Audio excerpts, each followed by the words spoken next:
Rewari bar association के पूर्व प्रधान एवं पूर्व में जिला प्रमुख रहे एडवोकेट सतीश यादव ने आज फिर रेवाड़ी में चल रहे वकीलों के धरने पर शिरकत की।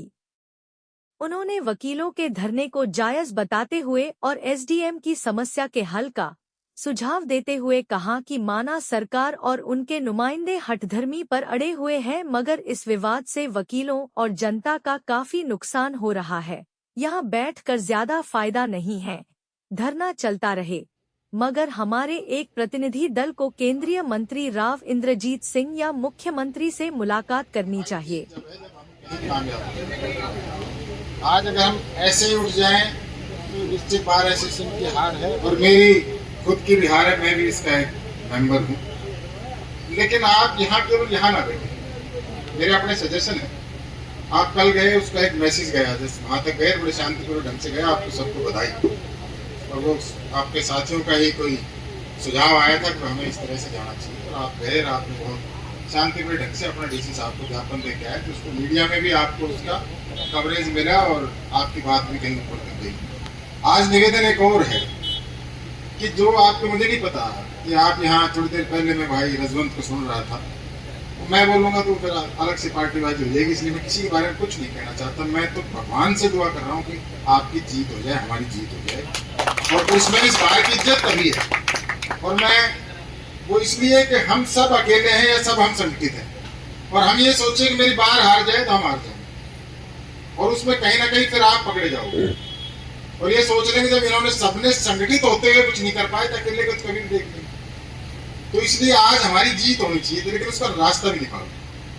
और मैं आज हमारे को आपकी एकता सुंदर लगती है, आपकी बात सबको सुंदर लगती है, लेकिन किसी भी आंदोलन की उसका महत्व तब बढ़ेगा जिस बात के लिए आप बैठे उसको आप हासिल करें, और उसके वे आउट है, उसके तरीके हैं। आप निरंतर यहीं बैठे रहो। सोनम वांगचुक बेचारा मरी लिया था, वो बोले मैं भी जीना चाहता हूँ, उनको कहना पड़ा ये, और अपनी कुछ बातों से आगे पीछे होना पड़ा। तब उनका भूख हड़ताल, जो बहुत बड़े व्यक्ति हैं, बहुत बड़े साइंटिस्ट हैं, जिनके ऊपर उनके दामन पे रत्ती भर भी दाग नहीं है, उस व्यक्ति को भी इन लोगों ने मरने के लिए छोड़ दिया था। तो हम तो बैठे, हमारे कौन ये पूछना है? आप समझना, इसका तरीका बदलो। वो तरीका है कि हाँ, आपके जो नुमाइंदे, मुझे नहीं पता आप किससे मिली, एक से बात नहीं बनी, दूसरे से नहीं, तीसरे मुख्यमंत्री से जाके अगर वो नहीं सुन रहे, आप एक बार दरवाजे पर चले जाओ ताकि वो ना गए मेरे पास आए।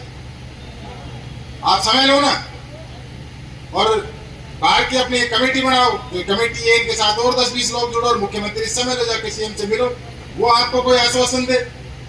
अब भाई आज एक बात जो मेरे ज्ञान में, मैं पता नहीं कितनी, जो मुझे बताया गया कि ये जो आपका एसआईआर का जो प्रोसेस चल रहा है, ये 4 अक्टूबर तक है इसकी डेट, और ये ऑल इंडिया में है। और इसका क्या है कि इलेक्शन कमीशन ये कहता है कि अगर हमने एक अधिकारी की बदली कर दी तो फिर ये परिपाटी पड़ जाएगी पूरे देश में। तो उसका दूसरा क्या है, सस्पेंड कर दो, जैसे मैं पहले कह रहा था, तुम बदली नहीं कर सकते, सस्पेंड कर दो।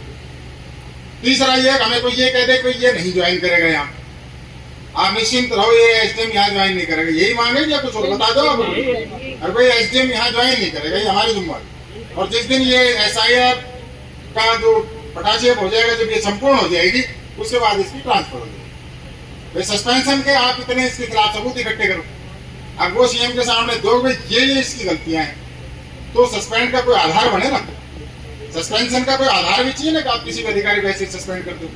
तो मेरा अपना मानना है, मैं एक अपने विवेक से जो कह रहा हूँ, हो सकता है मैं गलत, हो सकता है मैं सही, इस बात में कैसे कहूँ मैं ही सही हूँ।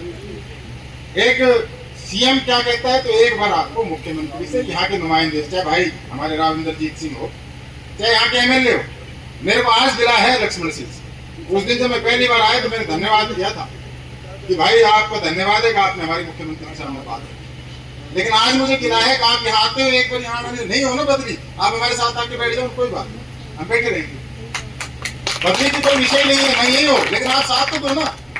भाई आपके जिले में लोग, तीनों एमएलए, अभी आपके जिले में लोग बैठे, हजारों लोग परेशान हो रहे हैं, और आप सब जो जिनके पास मेरे जैसे का कोई फर्क नहीं पड़ेगा, मेरे पास तो लिफाफा है ही नहीं, बोले मैं पटवारी आ रहा है, कूड़ दे रहे, कूड़ मेरे ना और जाओ, तो सतीश यादव से तो क्या फर्क पड़ेगा।